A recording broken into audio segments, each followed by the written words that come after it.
Hello students, स्वागत है सभी लोग को साई प्रो एडुटेनमेंट क्लासेस में। आज हम लोग धारा विद्युत के एक नया सा लेसन विद्युत चुंबकीय प्रेरण के बारे में पढ़ेंगे। इसके भीतर आज जो टॉपिक कवर करने वाले हैं वो यहाँ पर मेंशन है। गतिकीय विद्युत वाहक बल, फ्लेमिंग के दाहिने हाथ के नियम, स्वप्रेरण एवं अन्योन्य प्रेरण। पिछले क्लास में लेंज के नियम का बात किए थे कि लेंज का नियम क्या है, तो बताए थे कि लेंज ने बताया था कि प्रेरित धारा की दिशा किधर होगा। दो कुंडली को सापेक्षिक गति करवाएंगे तो एक में प्रेरित धारा बहेगा, उसका दिशा किधर की तरफ होगा। तो उससे रिलेटेड टॉपिक एक और आज पढ़ना है। लेंज का नियम ऊर्जा संरक्षण के अनुकूल होता है। कैसे? लेंज का नियम ऊर्जा संरक्षण के अनुकूल होता है, क्यों? तो समझते हैं हम। कल बता रहे थे कि जब एक कुंडली के निकट चुंबक को लाएं, जैसे ही हम एन ध्रुव को इसके तरफ लाएंगे, तब जैसे जैसे पास होगा, कुंडली के पास आएगा, तो कुंडली उसको रिपेल करेगा, धक्का लगाएगा, बाहर की तरफ प्रतिकर्षण करवाएगा। अब प्रतिकर्षण करवा रहा है, फिर भी हम इसको इधर की तरफ ला रहे हैं, तो हमको कार्य करना पड़ेगा, खुद से कार्य करना पड़ेगा। और जो कार्य करना पड़ता है ना, उसी कार्य के वजह से इसमें धारा प्रेरित होता है। यानी यहां भी ऊर्जा संरक्षण का नियम मान्य है कि हमें जब इसको हम ला रहे थे कुंडली के निकट, तो ये बाहर की तरफ प्रतिकर्षण किया, फिर भी हम प्रतिकर्षण बल के विरुद्ध कार्य करवाए। वही कार्य है जो यहाँ पर विद्युत ऊर्जा प्रवाहित करता है, मतलब यांत्रिक ऊर्जा यहाँ पर विद्युत ऊर्जा में परिवर्तित होता है। तो एक बार इसको पढ़ लेना, बस वही बता दिए है जो ये कहना चाहता है कि जब आप उत्तरी ध्रुव कुंडली के पास लाते हैं तो कुंडली का वह सिरा भी उत्तरी ध्रुव बन जाता है, ताकि वह उसे दूर ढकेल सके, प्रतिकर्षण करा सके। इस प्रतिकर्षण बल के विरुद्ध चुंबक को आगे बढ़ाने के लिए हमें बाहरी आंतरिक कार्य करना पड़ता है, वही विद्युत ऊर्जा के रूप में संचित रहता है। नेक्स्ट टॉपिक है गतिकीय विद्युत वाहक बल। ये क्या है? तो चलो यहां से समझते हैं। ये पिक्चर है ना, क्रॉस वाला, और यहाँ पर एक चालक है, वो इधर की तरफ गति कर रहा है। गतिकीय विद्युत वाहक बल बनता कैसे है? ऐसे यहाँ पर चुंबकीय क्षेत्र की दिशा बाहर से अंदर की तरफ है, ऐसे एकदम लंबत, बोर्ड के लंबत अंदर की तरफ। अभी हम बात कर रहे थे कि बनेगा ये कैसे। तो जब चालक चुंबकीय क्षेत्र को काटते हुए गति करता है, जब चालक चुंबकीय क्षेत्र को गति करते हुए काटता है, तब उसमें विद्युत वाहक बल बन जाता है। यदि इसमें बल्ब को लगा दिया जाए ना, गति करते रहे और इसमें बल्ब के लगा दिया जाए तो बल्ब जलने लगेगा। दोनों सिरों पर बल्ब एक जोड़ दिया जाए तो बल्ब जलने लगेगा। ये डिपेंड करता है कि कितना आप चुंबकीय क्षेत्र लगाए हैं और कितना स्पीड से इसको गति करवा रहे हैं। ज्यादा स्पीड से गति करवाएंगे, ज्यादा मात्रा चुंबकीय क्षेत्र रखेंगे, तो जो बल्ब है वो ज्यादा प्रकाशित होगा। तो गतिकीय विद्युत वाहक बल को समझ लिए कि क्या है। अब इसका मान कितना निकल के आएगा, गतिकीय विद्युत वाहक बल का इक्वेशन कितना आएगा, वो उस पर बात करेंगे। तो जैसे ही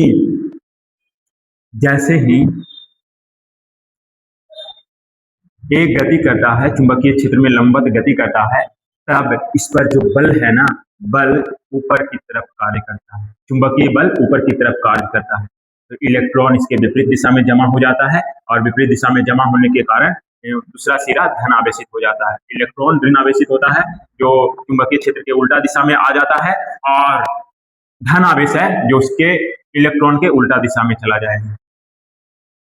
चुंबकीय बल ऊपर की तरफ लगा। पहले इतना इक्वेशन के माध्यम से समझ लेते हैं। चालक के भीतर मुक्त इलेक्ट्रॉन होता है, मतलब आवेश है, तो उस पर लगने वाला चुंबकीय बल कितना होगा? चुंबकीय बल का इक्वेशन बताया गया है, Q V vector cross B vector. A vector cross B vector का फार्मूला होता है, A vector cross B vector का फार्मूला होता है ए बी साइन थीटा। इसमें सदिश लगा दिया जाता है एन कैप। वही चीजें यहाँ पर लिखे हैं। यदि मॉड में निकालना चाहते तो एन कैप का मान खत्म हो जाता है, एन कैप खत्म हो जाता है। उसी तरह की चीजें यहाँ पर निकालें, इसका परिमाण निकालें तो हो जाएगा V B sine theta. Theta यहाँ पर वेग, वेग ऐसे है जी और चुंबकीय क्षेत्र ऐसे है, ऐसे अंदर की तरफ जा रहा है, तो दोनों एक दूसरे के लंबवत है, 90 डिग्री का कोण बन रहा है। और ये इक्वेशन में यदि 90 का वैल्यू रख देंगे तो साइन 90 आ जाएगा, साइन 90 का मान 1 होता है। चुंबकीय बल का मान आ गया क्यू वी बी। यहाँ पर धनावेश है, यहाँ पर ऋण आवेश है, तो धनावेश और ऋण आवेश मिलकर विद्युत क्षेत्र बना देगा, विद्युत क्षेत्र का निर्माण करेगा। यानी धनावेश से विद्युत क्षेत्र रेखाएं निकलेगा और इन ध्रुव में प्रवेश करेगा, तो यहाँ पर विद्युत क्षेत्र आरोपित हो जाएगा और विद्युत क्षेत्र की वजह से विद्युत बल लगेगा। और विद्युत बल का जो दिशा होता है धन आवेश से ऋण आवेश की तरफ होता है, विद्युत बल की दिशा धन आवेश से ऋण आवेश की तरफ होता है। तो विद्युत बल है जो नीचे की तरफ लगना चालू हो जाएगा, विद्युत बल की दिशा है वो नीचे की तरफ हो जाएगा। चुंबकीय बल था वो कर क्या रहा था, तो आवेश को संग्रहित कर रहा था, ऊपर में धन आवेश और नीचे में ऋण आवेश को, वो प्रोसेस जारी ही था। फिर धन आवेश और ऋण आवेश की वजह से एक बल लगा नीचे की तरफ, विद्युत बल, जो अब इलेक्ट्रॉन को आवेश को जमा होने से रोकेगा, आवेश को जमा होने से रोकेगा। तो साम्यावस्था की स्थिति में दोनों बल बराबर हो जाएंगे। चुंबकीय बल ऊपर की तरफ लग रहा था वो और नीचे की तरफ लग रहा था वो, दोनों बराबर हो जाएगा। जैसे ही बराबर हो जाएगा तो जो आवेश का संग्रह हो रहा था वो बंद हो जाएगा, पहले से जितना संग्रह हो चुका था उतना ही रहेगा, फिर बंद हो जाएगा। तो यहाँ पर दोनों है जो बराबर, साम्यावस्था में दोनों बल बराबर हो जाएंगे, तो ई का वैल्यू हो जाएगा V इंटू बे। अब इसके सिरों के बीच विभवांतर का बात करें, ये दोनों सिरों के बीच विभवांतर का बात करें, तो विभवांतर का फॉर्मूला होता है कार्य बटा आवेश। कार्य का एक बेसिक फार्मूला होता है बल गुना लंबाई, बल गुना विस्थापन। यहाँ पर टोटल आवेश के विस्थापन का बात किया जाए तो टोटल लंबाई में ही विस्थापित हो सकता है, इससे तो बाहर हो ही नहीं सकता है, कि इससे आगे जगह ही नहीं है। तो बल बटा आवेश बन जाता है विद्युत क्षेत्र और लंबाई का लंबाई। विद्युत क्षेत्र का इक्वेशन ऊपर से आया होगा, विद्युत क्षेत्र equal to V into B, तो विद्युत क्षेत्र की जगह V इंटू बी रख दिए तो बन गया E बराबर VBL, गतिकीय विद्युत वाहक बल का यही इक्वेशन आ गया। यदि एक चालक से एक प्रतिरोध जोड़ दिया जाए, बल्ब लगा दिया जाए, बल्ब में भी कुछ प्रतिरोध होता है, तो बल्ब ऐसे जलने लगता है। यहाँ पर सिर्फ प्रतिरोध लगाया हुआ है, प्रतिरोध लगा दिए तो उससे कितना धारा बहेगा उसका वैल्यू कैलकुलेट करना है। तो ओम के नियम के अनुसार विद्युत धारा का फार्मूला होता है विभवांतर बटा प्रतिरोध।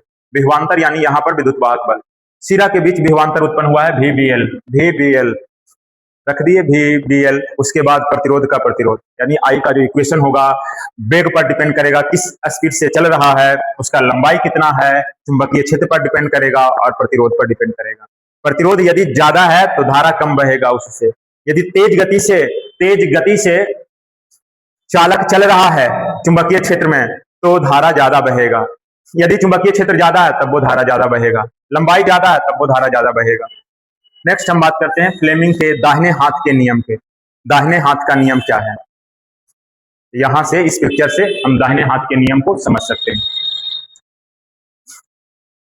इसमें दाहिना हाथ लिया गया है, दाहिने हाथ के 3 अंगुलियों को, 3 अंगुलियां में कौन कौन, अंगूठा, तर्जनी और मध्यमा, परस्पर लंबवत फैलाया जाए, तीनों को एक दूसरे के लंबवत रखना है, ऐसे लंबवत रखना है। तो अंगूठा है वो चालक के गति की दिशा बताएगा, तर्जनी है वो चुंबकीय क्षेत्र की दिशा बताएगा और मध्यमा प्रेरित धारा की दिशा बताएगा। अब नया टॉपिक है स्वप्रेरण। स्वप्रेरण के बारे में समझेंगे। स्व का लगाव खुद से है, स्वयं से बना हुआ है, स्व का लगाव खुद से है, तो स्वप्रेरण किसको कहेंगे। तो किसी कुंडली में धारा परिवर्तित करने से उसी कुंडली में विद्युत वाहक बल बनने की घटना स्वप्रेरण कहलाता है। इसी कुंडली में धारा को यदि हम बदलते हैं तो इसी कुंडली में विभवांतर उत्पन्न हो जाता है, विद्युत वाहक बल उत्पन्न होता है, उसी विद्युत वाहक बल उत्पन्न होने की घटना को स्वप्रेरण कहा जाता है। यदि बात करें कि इसका प्रेरित धारा की दिशा यहाँ पर किधर की तरफ होगा, प्रेरित धारा की दिशा पता करने के लिए ये पता करना अनिवार्य है कि धारा बढ़ रहा है या धारा घट रहा है। यदि धारा बढ़ रहा होगा,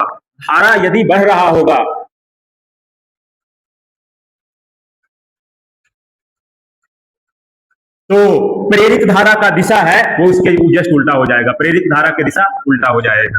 धारा बढ़ रहा है तो प्रेरित धारा की दिशा उल्टा हो जाएगा।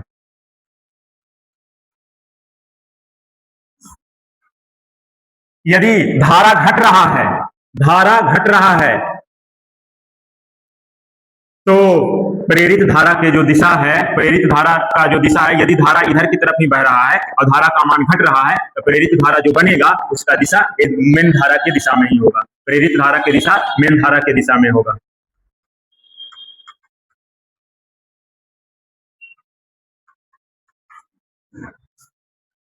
तो स्वप्रेरण में जिस कुंडली से धारा बदलते हैं उसी कुंडली में विद्युत वाहक बल उत्पन्न होता है। इसका जस्ट उल्टा अन्योन्य प्रेरण।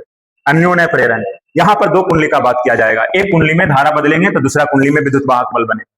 एक कुंडली में धारा परिवर्तित करने से दूसरी कुंडली में विद्युत वाहक बल यदि बनता है तब उसको हम अन्योन्य प्रेरण कहते हैं। एक कुंडली में धारा बदलने से दूसरे कुंडली में विद्युत वाहक बल बनने की घटना अन्योन्य प्रेरण कहलाता है। Thank you.